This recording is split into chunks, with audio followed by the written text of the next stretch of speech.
Baik, terima kasih teman-teman semua atas kehadirannya pada malam ini. Barangkali hari ini saya akan memberikan suatu informasi. Tadi saya sudah ke Polres, ya, dan saya tadi ketemu dengan Kanit PPA, di mana kedatangan saya ke sana ada dua hal. Satu, berkaitan dengan penangkapan suami dari Fitri, ya. Terus yang kedua berkaitan juga dengan masa penahanan, karena sekarang diwajibkan Fitri itu mel, ya, setiap seminggu 2 kali, dan itu tadi kita pertanyakan. Terus kebetulan tadi di dalam pertemuan itu, ya, kita juga menanyakan berkaitan dengan laporan, dan tadi saya terkejut, saya sudah mendapatkan tadi dokumen laporan. Siapa yang membuat laporan dan siapa yang dilaporkan. Ya, tadi saya udah baca. Ternyata, ya, di dalam surat laporan tersebut yang sudah saya baca, pelapornya adalah oknum polisi, ya. Oknum polisi. Terus yang dilaporkan itu adalah Agus, suami dari Fitri. Bukan Fitri. Tidak ada nama di dalam laporan itu nama Fitri. Sehingga berkaitan dengan itu tadi saya pertanyakan, apa kaitannya dengan Fitri?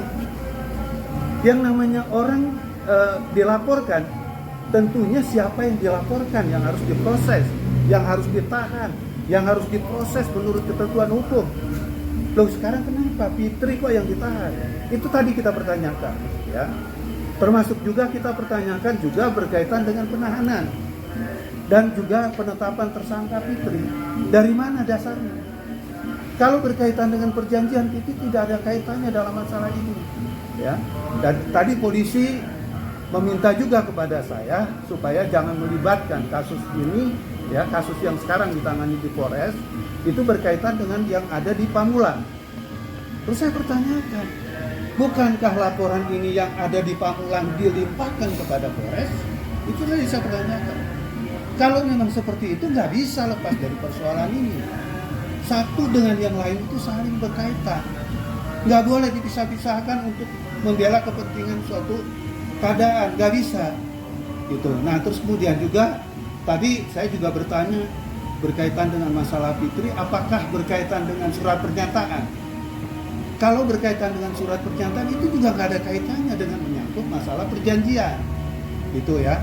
Nah, terus kemudian juga berkaitan dengan menyangkut masalah mel, tadi juga saya clearkan bahwa kalau seperti ini kejadiannya, karena polisi nggak bisa menjelaskan posisi Fitri sebab menjadi tersangka dalam kasus ini, untuk tidak dilakukan mel lagi atau wajib lapor lagi. Akhirnya tadi disetujui. Kita apresiasi ya langkah-langkah ini, karena saya pikir juga polisi juga melihat pada suatu fakta bahwa memang keterkaitan Fitri dalam kaitan kasus ini tidak ada. Cuma sekarang yang menjadi pertanyaan, bagaimana dengan 23 hari ditahan itu? Ini kan suatu persoalan kan sekarang. Ya. Fitri yang sedang menyusui, Fitri yang tidak terlibat dalam suatu kasus, Fitri yang tidak ada kaitannya dengan perkara ini, ya, itu kemudian ditahan 23 hari lagi. Nah, ini gimana? Ini kan persoalan hukum dan sudah. Terus kemudian setelah Fitri dikeluarkan, dicarilah Agus. Dengan alasan katanya Agus sebagai pelaku. Loh, kok bisa? Bagaimana pengorbanan 23 hari yang ditahan ini berkaitan dengan kasus yang dilaporkan? Ini blunder loh persoalan loh. Ya. Itu saya lihat bahwa di sini ada suatu persoalan-persoalan hukum yang menurut saya, ya, itu dilanggar sih. Dilanggar dalam hukum acara, dilanggar dalam penegakan hukum. Ini yang kita mau minta kepada Kapolri, ya, suatu keadilan. Di mana ini kejadian seperti ini bisa terjadi? Ini negara hukum. Tadi pun saya katakan, ini negara hukum. Nggak bisa yang namanya semena-mena. Nah, terus kemudian berkaitan dengan masalah penahanan Agus. Tadi kita pertanyakan juga, ya, berkaitan dengan penahanan Agus. Ini kenapa kok tiba-tiba sekonyong-konyong kok ditahan? Ditangkap, ditahan. Saya sampai bilang tadi, ini kan seperti mengambil sesuatu yang menurut saya tidak mempunyai tata tata kelola dan tata kerja yang baik. Karena yang namanya lembaga kepolisian berkaitan dengan masalah adanya penahanan, penangkapan dan sebagainya, itu kan ada prosedur. Dipanggil yang pertama, kalau tidak datang ada panggilan lagi yang kedua, ya. Kalau tidak datang baru dilakukan penjemputan karena dianggap orang yang dipanggil ini tidak kooperatif. Ini kan nggak ada. Sampai saya juga tadi tanyakan mana panggilan-panggilan yang bersifat ke arah Agus juga nggak bisa digunakan. Ruang yang menurut saya ini ruang hampa yang digunakan oleh polisi atau penyidik Polres Tangsel dalam rangka mengambil Agus. Kemarin juga berkaitan dengan menyangkut masalah kejadian ini, saya juga melihat suatu berita bahwa katanya ada proses laporan Fitri yang ada di Polres Tangsel, ya, berkaitan dengan masalah isu penyekapan. Ya. Ini juga aneh. Kok lari kepada undang-undang IT? Kan ada korban, ada laporan polisi, terus kemudian juga ada saksi-saksi yang berkaitan dengan masalah ini. Kalau berkaitan dengan berita hoax, itu berita bohong. Artinya dokumentasi yang disajikan itu tidak ada kejadian yang sebenarnya. Ini ada saksi korbannya kok. Fitri merupakan korban di dalam persoalan ini. Berkaitan masalah nanti benar dan tidak laporan itu, proses dulu dong. Polisi berhak untuk mencari itu kok, gitu ya. Terus kalau dikatakan bahwa ada begini dari alibi di sana bahwa dia nggak ada di tempat satu, terus yang kedua Fitri disuruh pulang, gampang. Masa rumah semegah itu tidak ada CCTV-nya? Sekarang saya tantang, ya. Kalau dihilangkan itu CCTV, kalau memang itu dipasang kemudian hilang karena kasus ini pun nggak ubah bedanya dengan kasus-kasus yang dulunya ramai dalam persoalan ini. Makanya saya sangat menyesalkan adanya alibi-alibi yang mengatakan bahwa begini dan lain sebagainya. Ini zaman modern kok, semua bisa bicara. Sekarang istilahnya apapun bisa bicara kok. Gitu. Jadi jangan ada yang ditutupi dalam kaitan ini. Itu yang saya mintakan, ya. Dan jangan menantang-nantang. Kalau memang ada kesalahan, akui kesalahan. Karena kalau sampai ini misalnya mau diramaikan, bagi saya siap dimanapun juga. Saya angkat persoalan ini kok, ya. Karena kenapa? Sederhana, ya. Dari mana uang 300 juta itu sumbernya? Kok oknum polisi yang hanya berpangkat sekian ada uang sekian ratus juta, ya. Terus dipinjamkan dengan cara membungakan. Benar gak ini? Nggak boleh dong. Aparat sipil, ya, dalam hal ini oknum kepolisian, itu harusnya tugasnya bukan dalam rangka bekerja meminjamkan uang, bukan. Tetapi bagaimana menjaga ketertiban, keamanan, dan keselamatan masyarakat. Terus kemudian mengintimidasi dan lain sebagainya. Tadi dikatakan katanya, yang saya baca di situ, mana ada gak buktinya? Kita punya rekamannya kok, gimana? Kita punya rekaman. Ayo saya tantang sekarang. Kalau memang kasus ini mau dibuka selebar-lebarnya, saya akan buka. Dan saya akan buka itu di Mabes Polri. Saya tantang sekarang. Ya, jadi jangan dibilang berita hoax dan lain sebagainya. Saya udah punya bukti kok. Rekaman yang saya punya itu jelas itu suara siapa. Saya udah tanya dengan Fitri, ini suara siapa? Ya kita nggak perlu sebutkan di sini lah ya. Karena kita udah punya data seperti itu, tinggal nanti dari voice, dari suara itu bisa terbukti kok. Ini suara siapa? Siapa yang ngomong? Bagaimana bentuk pengancamannya? Masuk nggak dalam ranah pengancaman? Masuk kok itu. Rumah mau dibakar, mau dibunuh. Ini apa-apaan? Kira-kira itu sementara yang bisa saya sampaikan. Saya tidak menyewa, tapi itu milik orang tua saya yang sudah diberikan kepada saya sebagai anaknya. Sebagian ada, yang sebagian kita antar ke rumahnya karena di saat itu dia juga minta tukang pijit. Karena kan saya punya saksi aja. Berita yang sudah tayang itu Ya. kan perjanjiannya 7% ya. Iya, betul. Tidak Dan pernah diberikan. kan tidak pernah haknya Pak inisial oknum tersebut. Nama nanti nggak. Ya nggak apa-apa, silahkan saja. Dia mau bicara apapun saya terima. Tapi pernah Bu ya, Tapi udah terima. saya memang sudah memberikan. Buktinya ada Lu saksi, nominalnya Ada berapa? saksi, 21 juta dari 300 juta.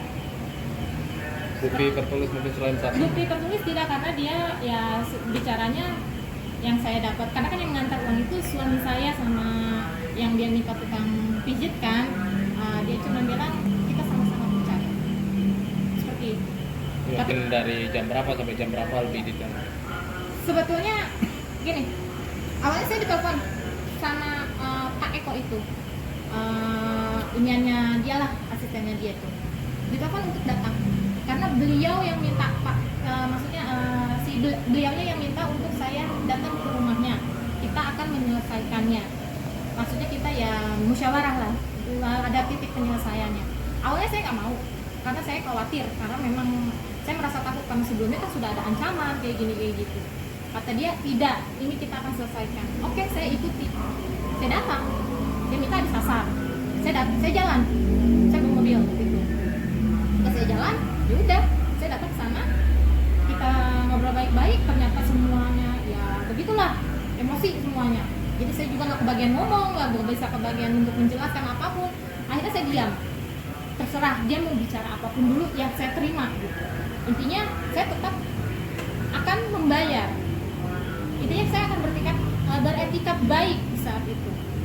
Bukan hanya dengan huru-hara, oke, ya udah. Akhirnya di saat itu teman saya disuruh pulang, saya tidak boleh pulang.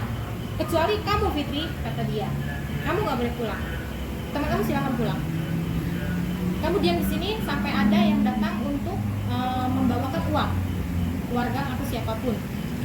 Jadi saya ibaratnya di sana mau ditukar dengan uang boleh pulang, seperti itu. Dan saat kejadian itu juga saya dibicarakannya yang lain pulang, kamu jangan. Tapi kalau sampai kamu keluar dari rumah saya akan teriaki maling dan kamu akan dipukuli sama warga di sini.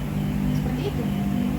Kalau saya dibilang maaf ya, bergerak bebas, berarti saya boleh kemana-mana dong, dan saya boleh pulang dong saat itu. Tapi kan saya nggak berani karena saya sudah diancam seperti itu. Berarti ada tekanan pada saat itu. Iya. Uang. Saya tahu dari beliau ya bicaranya, kalau dia itu katanya bendaharanya beliau. Menurut informasi yang kami dapat, awal perjanjiannya suami Bu Fitri itu awalnya sama Pak Eko apa sama oknumnya? Sama Pak Eko terlebih dahulu. Tapi setelah itu kita kan cerita, ngobrol-ngobrol. Jadi Agus ini diperkenalkan sama oknum itu, sama beliau, dari Pak Eko.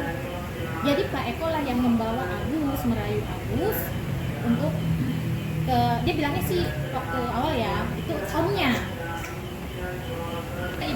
Tidak pernah bertemu dengan beliau. Saya bertemu dengan beliau hanya di tempat pemotongan saja, tidak di luar dari itu. Karena saya juga memang dapat berita kemarin, saya bilang saya sempat pernah bertemu dengan dia di luar atau gitu. Saya jawab tidak, saya berani bertanggung jawab itu semua. Nah, sekarang dari perjalanan panjang dari penyekapan sampai ke Polsek, kemudian dianulir begitu saja, dan sekarang sudah menjadi penanganan Polres. Nah, ini pengamatan kami sebagai medianya, ini cacat hukum, Bang. Ini. Karena saya juga nggak mau gegabah dalam menyikapi kasus ini, kan sesuai dengan surat yang saya layangkan kepada Polres dan yang saya tembuskan juga kepada Propam dan juga kepada Polda, kan saya lagi minta gelar. Ayo dong, kalau berani gelar dong perkara ini. Kan itu hak saya loh. Dan libatkan kejaksaan. Saya minta gelar perkara besar, ya, gelar besar yang melibatkan institusi lain supaya tahu kasus ini tuh kemana dan apa sebetulnya yang terjadi. Dan lagi tadi lucu, ya.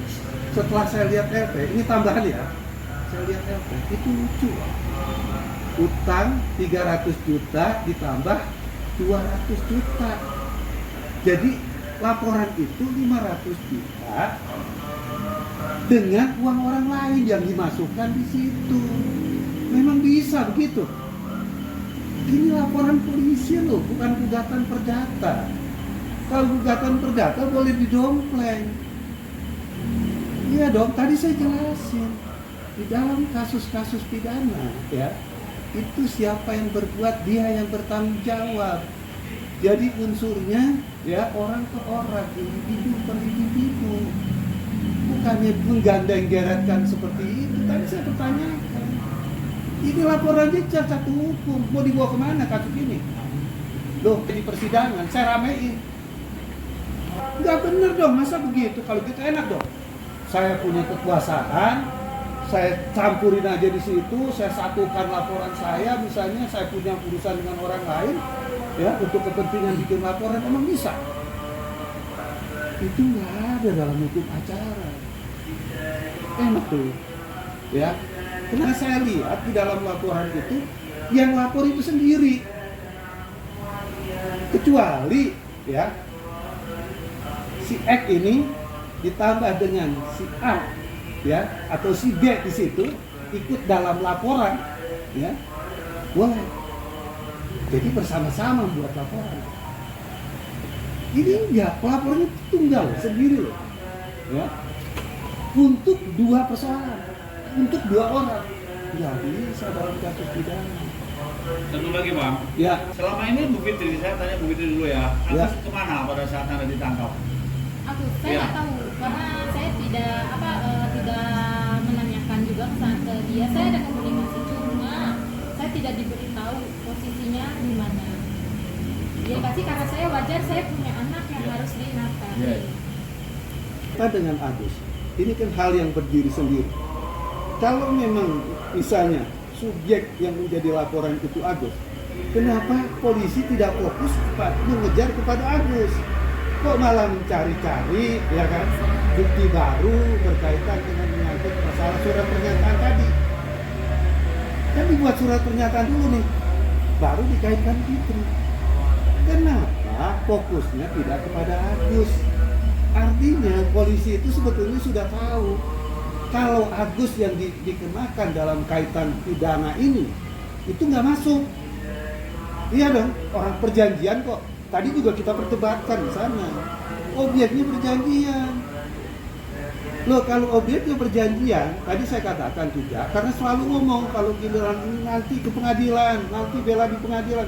Ini kan alasan klasik buat penyidik. Ingat loh, penyidik menentukan orang menjadi tersangka atau tidak itu sekurang-kurangnya dengan 2 alat bukti. Jelas kok. Jadi nggak bisa prematur gitu pendapatnya, nanti di kejaksaan, nanti di pengadilan.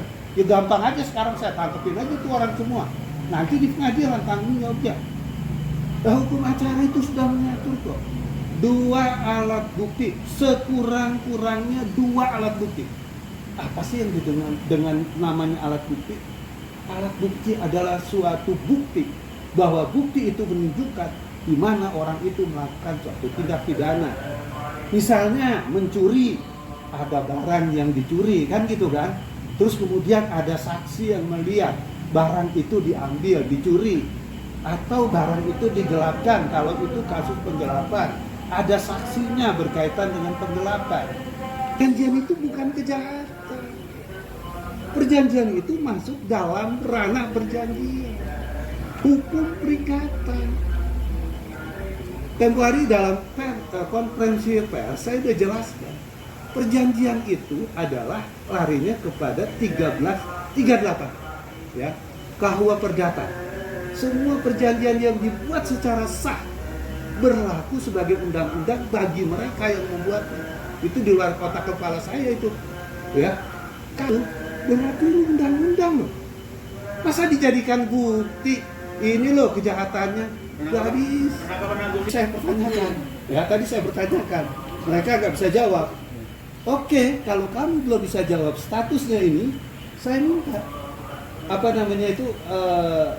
wajib lapor itu dihilangkan. Saya bilang disepakati itu. Artinya apa? Berarti SP3-nya keluar dong, Pak? Harusnya, ya sekarang saya tinggal nuntut SP3. Nggak bisa begini. Saya udah bilang ini adalah perkara yang sangat dilematis buat lembaga kepolisian, khususnya di Tangsel. Kalau ini diangkat ke persidangan, rusak lembaga kepolisian loh, Polres Tangsel. Karena kenapa saya bilang objek perjanjian, alat buktinya perjanjian. Tadi saya udah bilang objek perjanjian itu nggak boleh dijadikan alat bukti. Karena tadi 1338 ini undang-undang bagi mereka yang membuat kok. Masa polisi ikut-ikutan nggak boleh dong? Ya kalau ada cedera janji ya gugat dong ke pengadilan. Masa sih segitu aja nggak ngerti? Oke, katanya rumusannya bisa aja terjadi dalam perjanjian itu mengandung unsur pidana. Boleh, saya akui benar pendapat itu. Tapi konteksnya harus ada kepalsuan di dalam isi perjanjian itu. Apa? Misalnya KTP yang digunakan palsu, alamat yang dijanjikan yang diterapkan di situ bohong. Itu baru.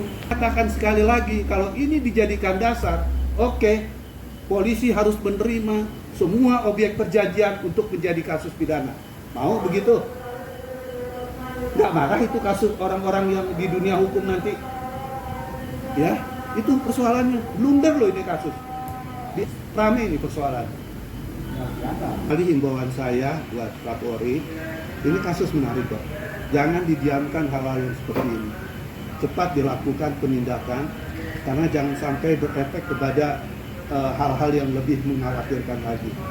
Karena sekarang saya melihat ya tumbuhnya kepercayaan kepada Polri itu harus betul-betul dibina, dipupuk dan dipertahankan. Jangan sampai ada hal-hal yang sifatnya memblunder, yang sifatnya itu nanti akan berefek kepada Polri secara keseluruhan. Itu aja menurut saya. Dalam kaitan orang-orang yang melakukan sesuatu yang salah. Karena saya bilang kan, kalau lembaga kan nggak mungkin. Kalau lembaga dan bekerja dalam konteks profesional, kan nggak harus seperti itu dong. Gitu. Makanya saya katakan oknum. Ya. Oknum aja di dalam kaitan ini. Karena institusi Polsek, institusi Polres, ya, itu adalah lembaga yang menurut saya terhormat dan juga mempunyai peraturan. Kalau sudah menyimpang, orang-orang yang melakukan itu adalah oknum. Itu aja. Kan? Ini menjadi bias, oknumnya seperti apa? Karena kenapa? Ini kan sepertinya lembaga yang dibawa-bawa dalam kaitan ini. Ya, oknum yang masuk di dalam suatu lembaga. Lembaga yang digunakan untuk kepentingan-kepentingan yang di luar hukum. Ya saya katakan di luar hukum. Ya. Karena sangat tidak teliti dalam melihat alat bukti. Gitu. Kan tadi saya sudah katakan, alat buktinya harusnya bukan alat bukti perdata. Alat buktinya harus betul-betul pure, itu adalah alat bukti pidana. Gitu ya. Ini harus beda. Kalau alat bukti yang berkaitan dengan kasus-kasus perdata, ranahnya itu kepada hukum perjanjian, hukum percakapan. Ya kalau ada masalah, perjanjian itu dibawanya kemana? Bukannya ke kantor polisi. Tadi saya sudah bilang, kalau ini menjadi presiden yang tidak baik, setengah mati loh lembaga kepolisian seluruh Indonesia. Orang yang menagih utang karena perjanjian dibawa ke kantor polisi. Ya kalau jumlahnya triliunan gimana coba? Apa nggak bahaya ini persoalan? Ya, ini loh yang harus dipahami. Ya.